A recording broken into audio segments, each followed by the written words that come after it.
Telugu cinema పరిశ్రమ ఎటువైపు వెళ్తుంది? నిర్మాతలందరూ ఏమవుతున్నారు? దర్శకుల పరిస్థితి ఏంటి? హీరోలందరూ వాళ్ళ మార్కెట్స్‌తో ఎంత బిజీగా ఉన్నారు? ఇవన్నీ తర్వాత మాట్లాడదాం. కారణం ఏందంటే, ప్రస్తుతం తెలుగు సినిమాలో ఒక సంక్షోభం నెలకొంది. ఆ సంక్షోభం ఏందంటే, నిర్మాతలు, డిస్ట్రిబ్యూటర్లు, ఎగ్జిబిటర్లని మాట్లాడుతున్నారు. ప్రేక్షకుడికి వీళ్ళందరి గురించి ఎవరికీ తెలీదు. సినిమా వస్తది, సినిమాకి నిర్మాత ఉంటాడని తెలుసు. థియేటర్ ఉంటది, థియేటర్ యజమానిని, అలాగే మధ్యవర్తిగా చేసే వాళ్ళని, ఎగ్జిబిటర్‌ని వాళ్ళు మాత్రమే పరిగణలోకి తీసుకొని ఒక గొడవ జరుగుతోంది. ఆ గొడవకి సమస్య ఎప్పుడు పరిష్కారం అవుతుంది? ఏంటనేది ఇప్పుడు ఒక్క నిమిషం మాట్లాడిన తర్వాత అసలు విషయాలన్నీ నేను చెప్పాలనుకున్న విషయాలన్నీ మీతో షేర్ చేసుకుంటాను.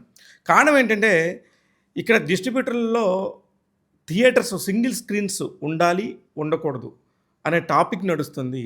సింగిల్ స్క్రీన్‌ల వల్ల చాలా ఆదాయాలొచ్చి సినిమా అంటే మజాని అనుభవించేదంతా కూడా సింగిల్ స్క్రీన్‌లోనే. కానీ కాలక్రమేణా మల్టీప్లెక్స్‌లొచ్చేసి సిస్టమ్ అంతా చేంజ్ అయిపోవడంతో ఒక్కొక్క దగ్గర ప్రతి ఒక్క థియేటర్ కూడా మల్టీప్లెక్స్‌లుగా మారడం మనం చూస్తూనే ఉన్నాం. దాదాపు ఒకే ఒక కంపెనీ దగ్గర 250 స్క్రీన్‌లు మాల్స్ రూపంలో ఉన్నాయంటే మీరు అర్థం చేసుకోవచ్చు. థియేటర్‌గా ఉన్న వాటినన్నిటిని కూడా ఎలాగా సింగిల్ స్క్రీన్ నుంచి మల్టీప్లెక్స్‌లకు మారుస్తున్నారు. ఇకపోతే కొన్ని చోట్ల మండల స్థాయిలో గతంలో మీరు గమనిస్తే గనుక 2015 దాకా థియేటర్లు ఉండేవి. ఒక సింగిల్ స్క్రీన్ థియేటర్ అనే ఉండేది. దాన్ని సి సెంటర్ అనేవాళ్ళు. ఇప్పుడు ఆ సి సెంటర్లన్నీ కళ్యాణ మండపాలుగా మారిపోయినాయి. ఇవన్నీ అందరికీ తెలిసిన విషయాలే. కానీ సినిమా ఇండస్ట్రీకి వందల కోట్ల రూపాయల నెంబర్లు, వేల కోట్ల మార్కులు పడుతున్నాయి. అవన్నీ కరెక్టేనా? అవన్నీ చాలా చాలా చాలా చాలా తప్పు. కారణం, ఎప్పుడో 5 ఏళ్లకోసారి సినిమా వస్తది రాజమౌళి గారి దర్శకత్వంలో. ఎక్కడో ఒక పెద్ద స్టార్ సినిమా వస్తది 3 ఏళ్లకోసారి. ఆటికి సంబంధించినప్పుడు మాత్రమే ఆ హడావుడి జరిగి ఆ నంబర్స్ హడావుడి ఉంటది కానీ మిగతాదంతా ఫేక్. తెలుగు చిత్ర పరిశ్రమలో దాదాపు 250 సినిమాలు రిలీజ్ అవుతాయి. అందులో టాప్ స్టార్స్ ఇవి అంటే మహేష్ బాబు, ప్రభాస్, జూనియర్ ఎన్టీఆర్, రామ్ చరణ్, బన్నీ ఇలా లెక్కేసుకుంటా పెద్ద పెద్ద టాప్ స్టార్ గురించి మాట్లాడితే వాళ్ళ సినిమాలు విడుదలయ్యేది కేవలం వేళ్ల మీద లెక్క పెట్టొచ్చు. సంవత్సరానికి 1, 2 సంవత్సరాలకు ఒక సినిమా వస్తుంది. అంటే ఇక్కడ సినిమా పరిశ్రమ ఉన్నట్టా లేనట్టా? గతంలో మీరు కనుక టాప్ స్టార్స్ కనుక చూసుకుంటే ఎన్టీ రామారావు గారు, అక్కినేని నాగేశ్వరరావు గారు, కృష్ణ, విజయనిర్మల గారు, అలాగే శోభన్ బాబు గారు, కృష్ణంరాజు గారు, ఇలా అలాగే దర్శకుల్లో కూడా రాఘవేంద్రరావు గారు, దాసరి నారాయణరావు గారు సంవత్సరానికి 4-5 సినిమాలు, లేదు బాగా తక్కువ వచ్చినాయి అంటే 2 సినిమాలు వచ్చాయి. అటువంటి పరిస్థితి ఉన్నప్పుడు ఆటోమేటిక్గా థియేటర్స్ ఫిల్ అవుతాయి. ఇప్పుడు మహేష్ బాబు గారి సినిమా విడుదలై ఎన్నాళ్ళైంది?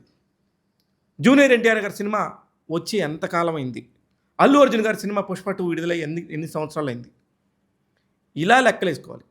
అప్పుడు మనకు తెలుస్తుంది, ఓకే హీరోలు రావట్లేదు కాబట్టి థియేటర్కి జనాల సంఖ్య తగ్గిపోయింది. ప్రేక్షకులు ఎప్పుడైనా ఒక టాప్ స్టార్నే చూడాలనుకుంటారు తప్ప ఎప్పుడో కొత్తగా వచ్చే ఒక కొత్త హీరో దగ్గరకు, ఒక కొత్త దర్శకుడి దగ్గరకు ఒక ట్రైలర్ చూసే రోజులు వెళ్ళిపోయాయి. దానికి కారణం ఏంటి? దానికి కారణం ఉంది. ఏంటంటే, కరోనా తర్వాత అందరూ కూడా ఓటీటీని చూడటం మొదలుపెట్టారు. అప్పటి వరకు టీవీ అంటే ఒక జెమినీ టీవీనో, ఒక ఈటీవీనో, ఒక మా టీవీ అనుకునే ఒక ప్రజలు ఒక్కసారిగా ప్రపంచం మొత్తం మారిపోయిన పరిస్థితిని గమనించారు. ప్రతి ఒక్క ఇంట్లోకి అమెజాన్ ప్రైమ్ వచ్చింది, జీ5 వచ్చింది, నెట్ఫ్లిక్స్ వచ్చింది, కొత్తగా ఆహా వచ్చింది. ఇలా ప్రతి ఒక్క ఛానల్ వస్తూనే ఉంది కానీ దానికి ఎండ్ పాయింట్ అయితే లేదు. అంటే ఇంట్లో కూర్చొనే ఎంటర్టైన్మెంట్ అనుభవిస్తున్న మాకు ఎందుకు థియేటర్కి వెళ్ళి సినిమాలు చూసుకొని డబ్బులు దండక చేసుకోవాలి? థియేటర్కి వెళ్తే టైం వేస్ట్, పాప్కార్న్లు ఆ రేట్ల రూపంలో ఒక్కొక్క ఫ్యామిలీకి 4,000, 5,000 రూపాయలు చమురు వదులుతుంది. అందుకోసమే థియేటర్కి వెళ్ళని పరిస్థితి. ఇవన్నీ కూడా బేరీజ్ వేసుకోకుండా థియేటర్కి జనాలు రావట్లేదు, సింగిల్ స్క్రీన్లు నాశనం అయిపోతున్నాయి, దీనికి సిస్టమ్ మారిపోవాలి, దానికి రెంటల్ సిస్టమ్ కాదు ఇప్పుడు పర్సంటేజ్ సిస్టమ్ తేవాలని చెప్పి మాట్లాడుతున్న వాళ్ళందరూ కూడా ఈ వీడియో ఖచ్చితంగా చూడాల్సిందే. కారణం ఏంటంటే, కర్ణుడి చావుకి 100 కారణాలు ఉన్నట్టుగా ఇక్కడ రకరకాల కారణాలు ఉంటే ఏదో ఒక పర్టికులర్ కారణం పట్టుకుని మీరందరూ ఊగిసలాడుతున్నారు. ఇది తప్పు. అసలు ఇవన్నీ కూడా కాకుండా ప్రతి ఒక్క సినిమాని తెలుగు ప్రేక్షకుడు కానీ మరే ప్రేక్షకుడైనా కానీ సినిమా చూసే ప్రేక్షకుడు ఖచ్చితంగా సినిమాని మాత్రం ఆదరిస్తాడు. ఎలా ఆదరిస్తాడంటే, వాడికి టైంపాస్ కంపల్సరీ. రోజుకొక సినిమా, 2 రోజులకు ఒక సినిమా ఎక్కడొకక్కడ చూస్తాడు. అది టీవీలో అయి ఉండొచ్చు, ఓటీటీలో అయి ఉండొచ్చు, థియేటర్లో అయి ఉండొచ్చు. అలా చూసే క్రమంలో ప్రతి ఒక్కరు సినిమా చూస్తున్నారు కానీ, ఆ సినిమా చూస్తున్న దానికి సంబంధించిన ఎవరైతే నిర్మాతగా సినిమా తెరకెక్కించారో, ఆ నిర్మాతకు ఆ డబ్బులు చేరుతున్నాయా? ఖచ్చితంగా చేరట్లేదు. దానికి కారణం ఏంటి? దానికి కారణం 100 రకాల పైరసీ వెబ్‌సైట్స్. మూవీ రూల్స్ అనేది ఒక కంపెనీ. అట్లాగనే ఐబొమ్మ. ఇట్లాగా రకరకాల వ్యక్తులు వ్యక్తిగతంగా నలుగురు, ఐదుగురు పోగయ్యి ఒక 10 మందికి ఉపయోగపడేలాగా వాళ్ళ వ్యక్తిగతంగా ప్లాన్ చేసుకొని ఒక సిస్టమ్‌ని దెబ్బతీస్తున్నారు. గవర్నమెంట్లు గానీ, నిర్మాతలు గానీ ముందు ఆ సిస్టమ్‌ని దెబ్బతినాలి. ఆ సిస్టమ్‌ని దెబ్బతీయాలి. అవి కాకుండా ప్రతి ఒక్క సినిమా నిర్మాత ఆ సినిమా విడుదలైన మూడో రోజే వాళ్ళందరూ ఇళ్లల్లో కూర్చొని ల్యాప్‌టాపుల్లోనూ, టీవీల్లోనూ పెట్టుకొని, యూట్యూబుల్లో పెట్టుకొని సినిమాలు చూస్తున్న ప్రతి ఒక్కరికి చెప్తున్నా. ఇది చాలా తప్పు, చాలా నేరం. అయినా సరే ఇది ఆపరు. కారణం ఏందంటే ఎంటర్‌టైన్‌మెంట్ కావాలి. అది దొంగతనంగా చేస్తున్నామా, ఇంకో సంగతి చేస్తున్నామా అనేది చూడరు ఎవరు. వాళ్ళ వంతుగా వాళ్ళు చూసేస్తా ఉంటారు. ఇందుకు అక్కడ చాలా పెద్ద నష్టం వస్తుంది. థియేటర్‌కెళ్దాం అనుకున్నోళ్ళు రకరకాల కారణాలతో వెళ్ళకపోవడానికి కారణం కూడా కంటెంట్ లోపం. మనం అందరం కూడా మలయాళం కంటెంటో, తమిళ్ కంటెంటో, ఇంగ్లీష్ కంటెంటో, జాపనీస్ కంటెంటో ఇలా రకరకాల ఆఖరికి కొరియన్ కంటెంట్లు కూడా చూస్తున్నారు. కారణం ఏందంటే ఆ కంటెంట్‌లో ఉన్న క్వాలిటీ మనం ఇవ్వలేకపోతున్నాం అనేది వస్తుంది. ఇకపోతే మిడిల్ క్లాస్ రేంజ్ సినిమాలు, మిడిల్ క్లాస్ రేంజ్ హీరోలు. మీరు నమ్మండి వీళ్ళందరూ కూడా 10 టికెట్లు కూడా తెగని హీరోలందరూ కూడా హీరోలని చెప్పుకుంటున్న రోజులివి. థియేటర్‌కి వెళ్ళి వాళ్ళు నిజంగా కూడా వాళ్ళ ఎంత మంచి ట్రైలర్ ఇచ్చినా, ఎంత మంచి కంటెంట్ క్రియేట్ చేసినా సరే, వాళ్ళకి చాలా కష్టమైన పరిస్థితి. వాళ్ళు మేము హీరోలమని చెప్పేసి మీడియా ముందో, ఇక్కడ ఫిల్మ్ నగర్‌లోనే చెప్పుకుంటారు కానీ, బయటికెళ్ళి చూస్తే మాత్రం ఆ పరిస్థితి చాలా ఘోరంగా ఉంటుంది. 50 టికెట్లు, 30 టికెట్లు కూడా తెగని వాళ్ళందరూ కూడా హీరోలుగా చలామణి అవుతున్నారు. అది అడ్డం పెట్టుకొని నిర్మాతల దగ్గరికెళ్ళి, దర్శకుల దగ్గరికెళ్ళి వాళ్ళు సినిమాని తెరకెక్కించి దాదాపు 10 కోట్ల రూపాయల నుంచి 40 కోట్ల రూపాయల వ్యయాల్ని పెడుతున్నారు. ఇది ఎంత దారుణం! దీనివల్ల ప్రొడ్యూసర్ అనేవాడు ఎక్కడికెళ్ళిపోతున్నాడు? ప్రొడ్యూసర్ అనేవాడు చిల్లులు పడిపోతున్నాయి. పులి మీద స్వారీ చేస్తున్న నిర్మాతలు మన తెలుగు చిత్ర పరిశ్రమలో ఎంతోమంది. చాలా ఘోరమైన పరిస్థితిని రాబోతుంది. అందుకనే నేను ఈ ప్రశ్నని ఎప్పటినుంచో లేవనెత్తుతున్నాను ట్యాగ్ తెలుగు ద్వారా. కానీ ఈ పరిస్థితి ఇప్పుడు ఎందుకు ఎత్తాల్సి వచ్చిందంటే జూన్ 4వ తారీఖున పెద్ది సినిమా విడుదలవుతుంది. ఈ పెద్ది సినిమాకి ఈ ప్రొడ్యూసర్ల గొడవలకి దీనికి సంబంధం ఉందా అంటే ఎక్కడికొక్కడ చిన్న పాయింట్లో ఉంది అని తెలుస్తుంది. దానికి కారణం ఏంటంటే ఇప్పటి నుంచే ఒక పెద్ద సినిమా నుంచే పర్సంటేజ్ సిస్టమ్ తీసుకురావాలని చెప్పేసి నిర్మాతలందరూ ఒక పక్కన, అలాగే పెద్ది సినిమాకి సంబంధించిన ప్రొడ్యూసర్ అయితే నేను చాలా డబ్బు ఖర్చు పెట్టాను. దాదాపు 350 కోట్ల రూపాయలు నా సినిమాకి ఖర్చు పెట్టాను. దానివల్ల చాలా ఇంపాక్ట్ అవుతుంది.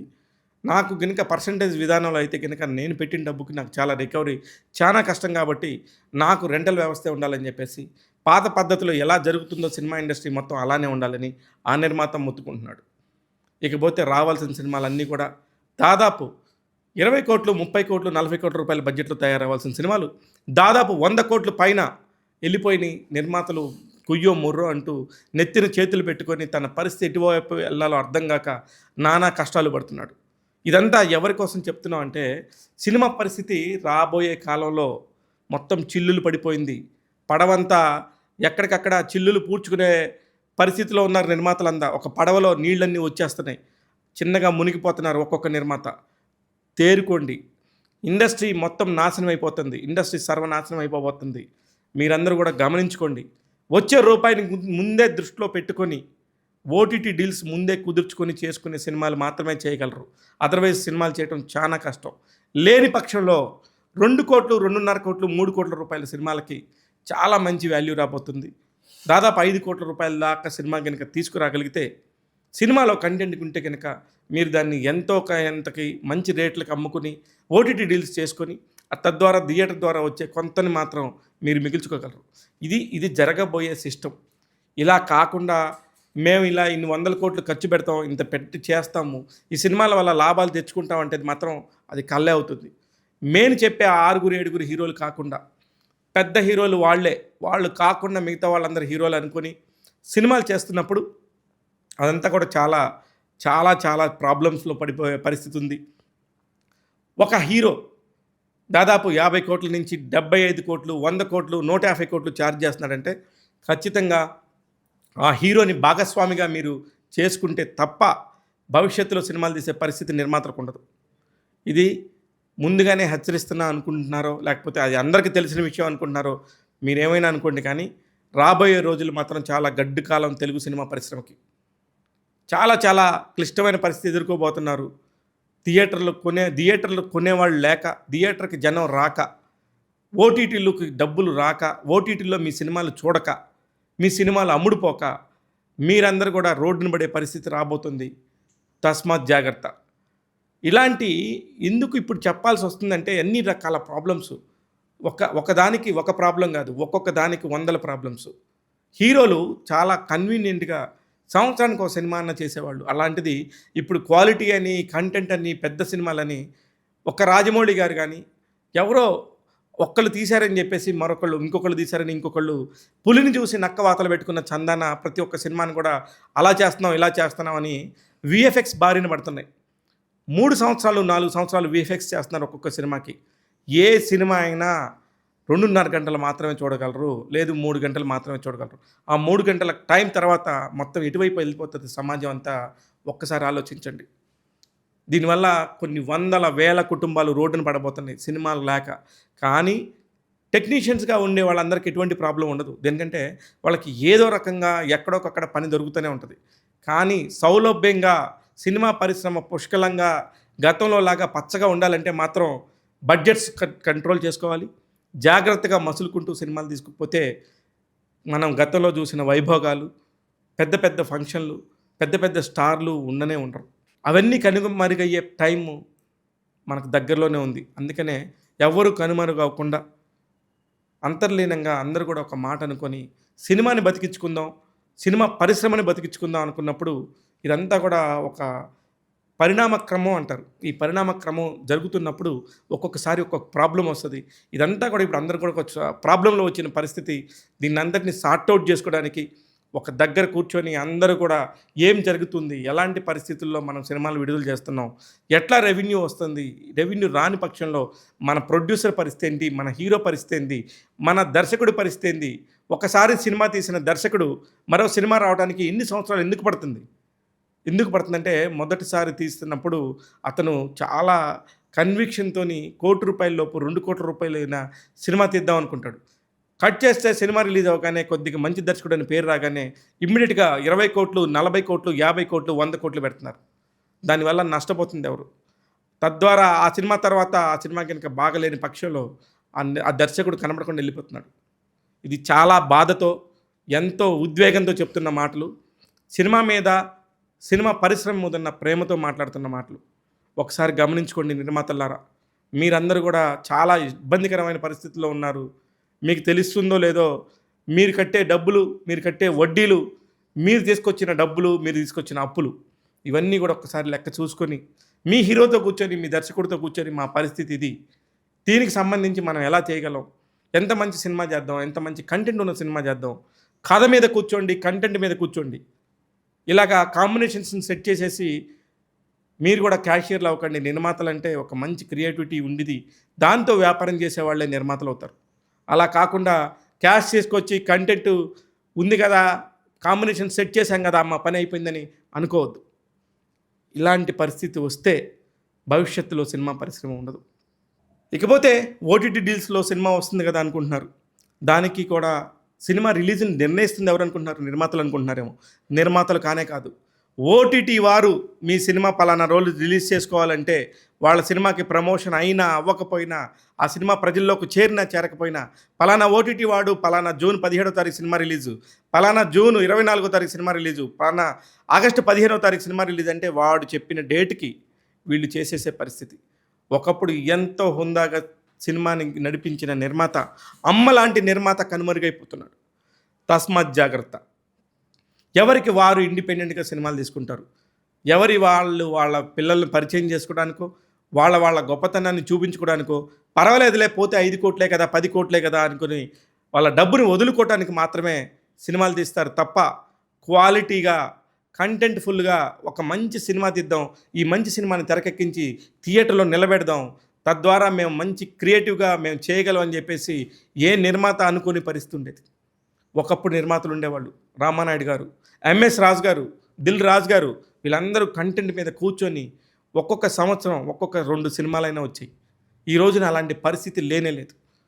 కొంతమంది నిర్మాతలు తెలుగు సినిమా పరిశ్రమను వదిలిపెట్టి బాలీవుడ్కి వెళ్ళిపోతున్నారు. కొంతమంది నిర్మాతలు మలయాళంకి వెళ్ళిపోతున్నారు. కొంతమంది నిర్మాతలు తమిళ్కి వెళ్ళిపోతున్నారు. ఇదంతా మీరు గమనించండి. కొంతమంది హీరోలు అయితే వచ్చే 4 సంవత్సరాల్లో ఒక తెలుగు దర్శకుడికి కూడా అవకాశం ఇవ్వలేదు. తమిళ్ డైరెక్టర్స్ అందరి చుట్టూ వెళ్ళిపోతున్నారు.